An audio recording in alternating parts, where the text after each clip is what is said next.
भारतीय हिंदी परिषद प्रयागराज हिंदी विभाग इलाहाबाद और हिंदुस्तानी अकेडमी प्रयागराज के संयुक्त तत्वावधान में 2 दिवसीय इस राष्ट्रीय संगोष्ठी के द्वितीय समानांतर सत्र में हमारे बीच में अध्यक्ष के रूप में आदरणीय प्रोफेसर नरेश मिश्र जी हैं और मुख्य वक्तव्य के रूप में मुन्ना तिवारी सर हैं और मेरे शिक्षक बंधु और शोधार्थी। जो विषय है हमारे समक्ष तो हिंदी के संतों मठों योगियों का जो हिंदी के विकास में जो सहयोग है उसी के इर्द गिर्द जो मैं जिस विषय पर बात रख रहा हूँ वो है कि जो संत कवि हैं उनकी वाणी में जो समाज सुधार या उसी के साथ साथ हिंदी का विकास किस तरह से उत्तरोत्तर आगे बढ़ा है मैं उस पर अपनी बात रखूँगा। हमने सुबह के जो उद्घाटन सत्र था उसमें एक बहुत महत्वपूर्ण बात मैंने देखी। जैसे योगेंद्र प्रताप सिंह सर ने अपने उद्बोधन में कहा सांस्कृतिक मन और लोक भाषा, ये 2 शब्द उनके उद्बोधन में थे। और जो मिथिलेश नंदिनी शरण जो थे उन्होंने भी बहुत 2-3 मार्के की बात की। इस व्याख्यान से मैं जोड़कर अपनी बात उस बात को आगे बढ़ाऊंगा।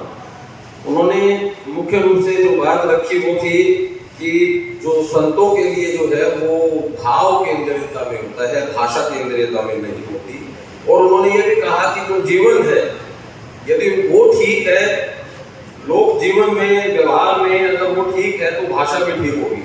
हम जानते हैं कि चंद्रगुप्त नाटक में जैसे कि प्रसाद ने वाक्य लिखा चाणक्य के मदद से, वो कहते हैं कि मैं व्यक्ति को सुधारने से पहले उसकी भाषा को सुधारना चाहता हूँ। हम जब भी कहीं भावावेश में या किसी विशेष विकट परिस्थिति में गड़बड़ाते हैं तो हमारी जुबान लड़खड़ाती है सबसे पहले। तो भाषा जो है वो महत्वपूर्ण है, इसमें दो राय नहीं। लेकिन संतों के संदर्भ में इसको विपरीत क्रम में इसलिए रखा जाता है कि जैसे बात की गई कि जीव का परिष्कार या आत्मशुद्धि की बात संतों की वाणी का केंद्रीय भाव।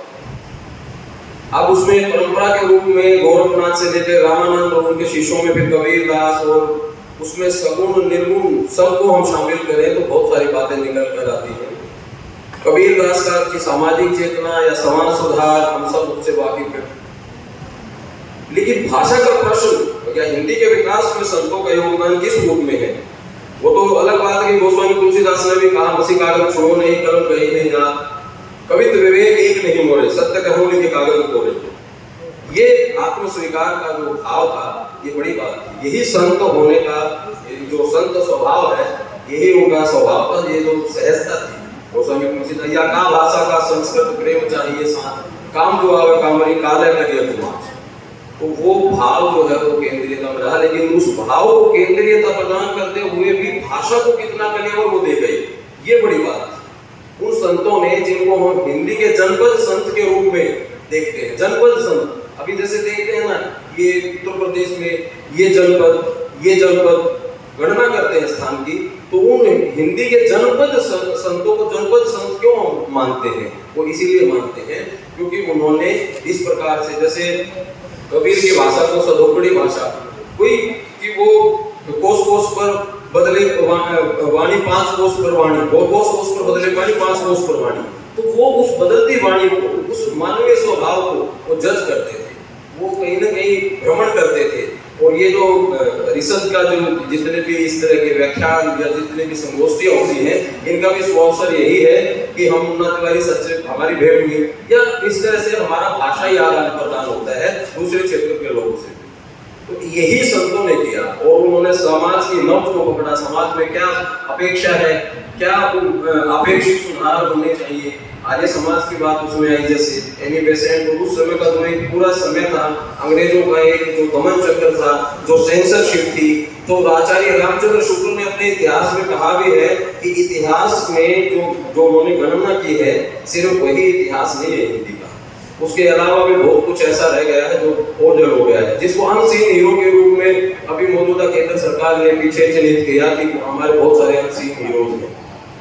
तो ऐसे अनसीन हीरोज के साथ साथ ऐसे बहुत सारे कवि जिन पर सेंसरशिप की कैंची चली, जिन पर कई प्रकार का प्रतिबंध हुआ, वो भी कहीं ना कहीं इसमें गणना में आ जाते हैं। क्योंकि चित्तवृत्ति का प्रतिबिंब है साहित्य। शुक्ल जी ने कहा, उन्होंने अपने इतिहास में इस बात को रेखांकित भी किया है। तो इसी कड़ी में मैं दो एक बातें और रखूंगा जो उदाहरण के तौर पर भी, कि जो ज्ञान परंपरा में लोक शिक्षण की पद्धति की बात सुबह आई, दो तीन उदाहरणों के माध्यम से मैं बात करूंगा। जैसे कुंदन दास का तो आ ही गया था कि संदर्भ को कहां से सीख सको, तो सत्ता का जो विपक्षी भाव है वो देखिए संत है, लेकिन संत होने के बावजूद जो कुलबलाहट है, वो राष्ट्रीयता का भाव है, वो समाज सुधार का भाव है, जो ऐसी चीजें जो दबा रही थी, जो कहीं ना कहीं किसी के मौलिक अधिकारों का हनन कर रही थी, उन हनन होते मौलिक अधिकारों का प्रतिरक्षा का जो भाव था वो संतवाणी में है। इसीलिए वो शाश्वत है संतवाणी कहीं ना कहीं। और साहित्य की दृष्टि से भी अगर देखें तो तुलसीदास ने ऐसे ही कोई भाषा की दृष्टि से मैं बात करूंगा, वो अवधि में लिखते हैं, तो ब्रज में सूरदास लिखते हैं, तो क्या तुलसीदास ब्रज में नहीं लिखते? जब वो वात्सल्य वर्णन करते हैं तो ब्रज में लिखते हैं। कबहू ससिमानत आरि करे, कबहू प्रतिबिंब निहारी डरे, कबहू करत आला बजाई के नाचे, मातु सब मन मोद भरे, इस प्रकार से। या वो कवितावली की प्रारंभिक पंक्तियों में कहते हैं अवधेश के द्वारे सकारे। अब सकारे जो सुबह सुबह बिल्कुल ठेठ ब्रज का शब्द है। अवधेश के द्वारे सकारे गई सुत गोद कथोपति लय निकसे, अवलोकी हो सोच विमोचन को, किसी रही जे न ठगे थिक से, तुलसी मन रंजन रंजित अंजन नयन सुभंजन जातक से, सजनी ससी में शमशीर उभय नवनील सरोवर से विकसे, बरदंत की पंक्ति कुंद कली राधा वल्लभ कोलन की चपला चौके घन बीच जगह छवि मोती मानो। ये कविता पाठ में नहीं कर रहा हूँ, माफ करना, लेकिन मैं इस उदाहरण के माध्यम से ये बताना चाहता हूँ कि भाषाई अंतर होने के बावजूद भी आप जहाँ जन्म लेते हैं, आप जहाँ पले बड़े होते हैं, वो भाषा, वो क्षेत्रीयता की भाषा, वो आपकी अपनी भाषा होती है, उसको मातृभाषा के रूप में भी देखते हैं, लेकिन बावजूद उसके आपके संपर्क की भाषा, आपके व्यवहार की भाषा, जहाँ पर आप और आगे बढ़ते हैं तो वो भी आपको उसमें आता है। भिखारी ठाकुर जो है वो भी कहते हैं, गंगा ने यमुना के निर्मल पनिया से सरयू झमकी लहरावरे कटोरिया। देखिए उसमें राष्ट्रीयता का भाव है। वो पंचनद की बात है, पंचरज गहरत निस्दिन।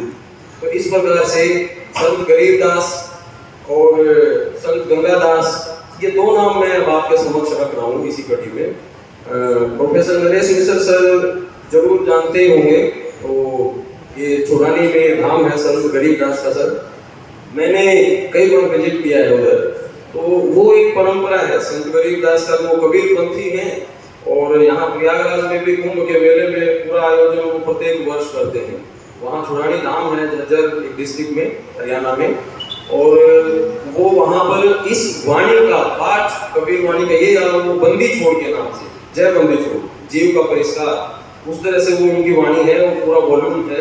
कुछ उदाहरण एक तो मैं रखूंगा, तो उसके माध्यम से भी वो बात आती है कि 1717 में जिनका जन्म हुआ संत गरीबदास, तो वो कहीं ना कहीं हम अगर ऐतिहासिक गणना में देखते हैं हिंदी साहित्य के इतिहास में, तो वो मध्यकाल या मुगल काल का एक समय आ जाता है। मोहम्मद शाह रंगीला का एक के समकालीन रहे वो, और मोहम्मद शाह रंगीला ने उनको अपने दरबार में एक बार बुलाया, एक किंवदंती है, साक्ष्य है कि आप आशीर्वाद देने आइए। लेकिन आशीर्वाद देने से पहले उन्होंने 3 शर्त रखी। आप गोवध बंद कीजिए, आप धर्म के नाम पे जो टैक्स है उसको बंद कीजिए, और एक और शर्त रखी। तो इस तरह से जो सामाजिक अत्याचार उसको आप बंद कीजिए। तो इन 3 शर्तों को रखते हुए उन्होंने हामी भरी, लेकिन बाद में उनके जो नीचे के हुक्मरान थे उन्होंने नकार दिया। तो उन्होंने उसी समय, पहले तो उनकी थोड़ी सी प्रशंसा की जब उन्होंने हामी भरी मंच पर कि ठीक है आपका तख्त ताज दूर दूर तक फैले, लेकिन जब पता चला कि उसको दरकिनार कर दिया गया तो उन्होंने कहा कि दिल्ली जो है यहाँ पर घोड़ों की खुरों की धूल जो है अब उठ कर रहेगी, और ये कह के वो वहां से निकल गए। तो नादिर शाह ने कुछ ही समय बाद जो है वहां पर आक्रमण कर दिल्ली को तहस नहस किया।